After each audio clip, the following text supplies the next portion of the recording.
Hello mga katomdots! Welcome to Tita Mike's Kitchen! Magluto tayo ng chasu pork ramen. Ito ay bunga ng aking panonood ng mga Japanese na mga video sa YouTube. So, ito nga yung ano to ha, simpleng version.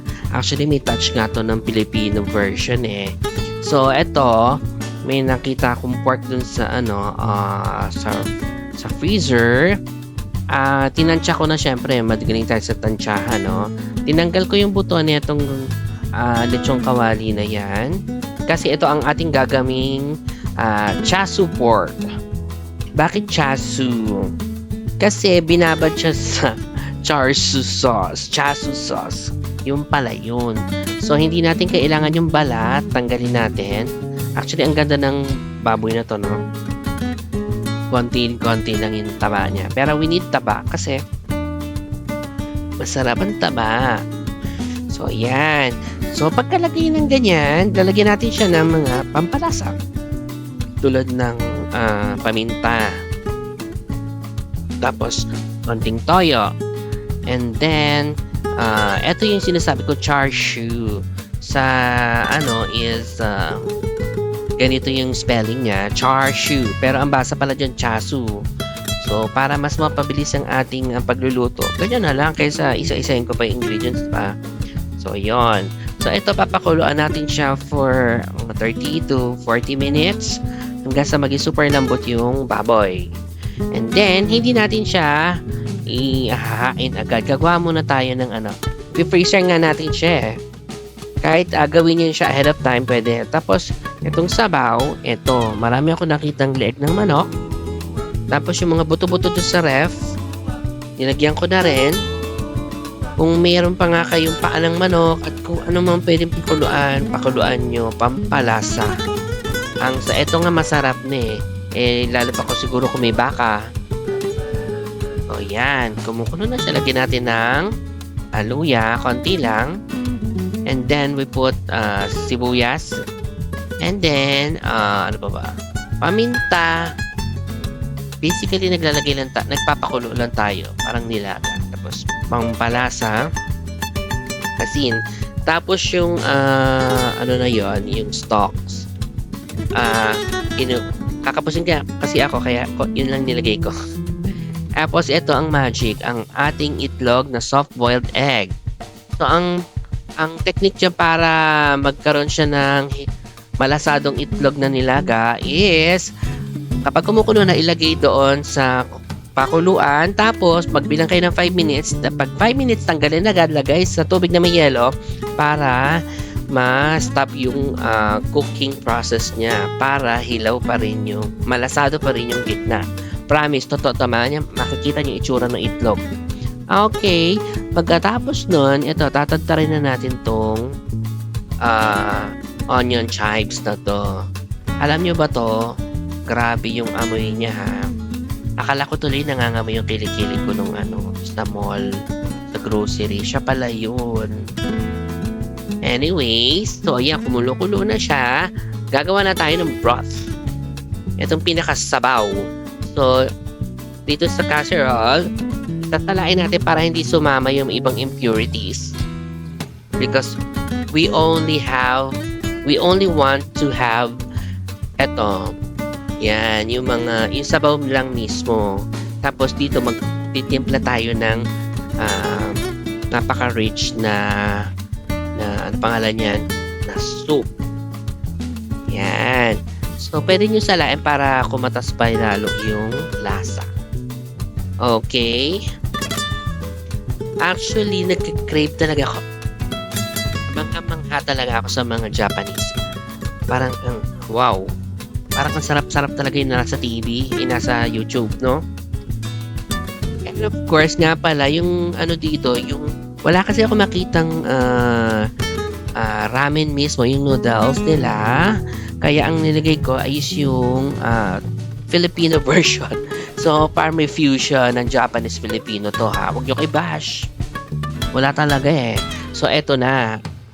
Unang-una guys, lagyan natin ng peanut butter. Kahit dalawa lang, pwede na yan. So, yung sinaling ko dito sa sabaw, mga 4 na sando ng soup eh. So, yon. Pero depende pa rin sa dami ng ano nyo, konting Japanese light sauce. Tapos ito, lalagyan natin siya ng soya milk. May nabibili na may nasa bote. Kahit mga 3 or 2 pwede na. Yan. Pagkatapos nun, ang ilalagay pa natin ay okay, mag-alala, hindi siya matamis. Yung soya milk na yun. So for now, yung ano din natin, char siu pork, hindi rin siya ganon dapat. Maglagay tayo ng konting bulyon. Kung walang bulyon, yung cubes. Tapos, yung cooking wine. Rice wine pala. Cooking rice wine. Tapos, kung wala kayong yung kasing sa Japanese, meron silang tawag, nakalimutan ko yung pangalan, sake, tawag nila doon sa rice wine is sake. Wala, meron naman kami ditong cooking rice wine, so pwede na yon. So okay, hindi kayo mahihilo, mawawala yung kanyang spirito.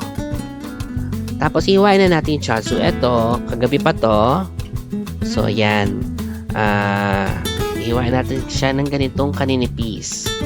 Actually, almost bacony na siya, no? Pero masarap talaga yung char siu sauce, in fairness. Kumbaga, ito yung barbecue sauce ng Japan or ng China. So, yan. Hiwain pa natin to. Ito nga lang ulam na eh. Kaya lang, maarte kasi ako. So, itatry ko lang naman. Wala namang masama mag-try, di ba? So, ang galing ko talaga magtansya. So, ganyan. Hindi ako yung isang kalyasi ko magluto. Basta ako ganito lang. Kasi, tansyado ko na 2 lang kaming kakain. Isa nga, sumusobra pa to eh. Huwag kayo mag-alala. Hindi siya masyadong taba. Charot. Hindi mataba siya. Laman yon. So, ito lang yung sinasabi ko. Mickey yung gagamitin ko kasi wala akong makita talaga doon sa grocery store na pinuntahan namin. Anyways, pwede din naman siya, guys. No, hello. Arte pa ba tayo? So, ginawan ko lang ng paraan. Yan. Ayusin natin ng ganyan. Inaayos pa talaga ng mga Japanese yung noodles. Actually, nauna sa kanila yung soup bago yung noodles. So anyways, nandyan na siya. Ang gagawin nyo dito, i-rinse nyo sa tubig para matanggal yung meat. So ayan. Kumukulo-kulo na siya. Pwede na yan. Napansin nyo, masyado siyang thick. So, kung ayaw nyo masyadong, ito talaga ang sauce na to, sabaw na to is napaka malinamnam. Kung ayaw nyo ng ganun, pwedeng 2 ganito, tapos 2 soup doon sa may yung sabaw kanina. So, ito na nga, magpe-plating na tayo. Tapos yan. Nakuha ko yung ganito idea kasi doon sa sa YouTube, galit na galit talaga sila doon sa onion chives na yun. Grabe. Ay, sabi ko, bet ko yan. Di ba? Tingnan yung itlog, malasado.